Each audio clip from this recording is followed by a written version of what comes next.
you are playing your mother's character, but young, and this is your mother. I don't think I have to over-explain this. How did the two of you talk about your performances? Did you talk about your performances and your characters at all to sort of try to match them at all?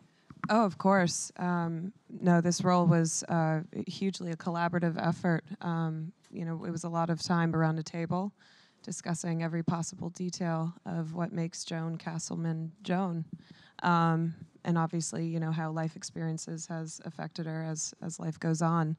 No, it was an extraordinary experience, and I loved every minute of it. It's just a very special character that I still think about, and I think about fondly, and I will.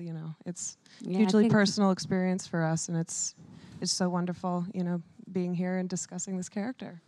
Were you ever on set together? I mean, you're not on set No. together, but did you ever show up for each other's scenes or anything?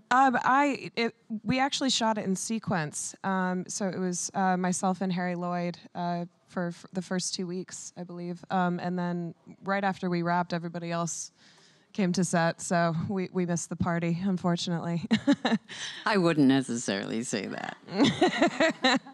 No, I think what the reality is that Annie really was responsible for creating the character, for laying down certain very key traits, her shyness, her passion to be a writer, wanting to be a writer as much as Joe. And then what happens,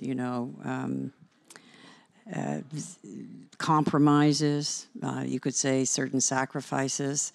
I think in some ways their son is a sacrifice, and more she sees what, how he has been affected. But yeah, and I was not around when Annie shot. I didn't, that was her thing, and between her and Bjorn and Harry. Did you look at her footage at all or anything to see if you wanted to present an older version of some of the stuff that she was doing or anything? I looked at her footage because I was so curious to see what she did, and I was so proud. She can speak with her face, and it's a beautiful performance. And I see more and more in it each time I see it. So yes, I did.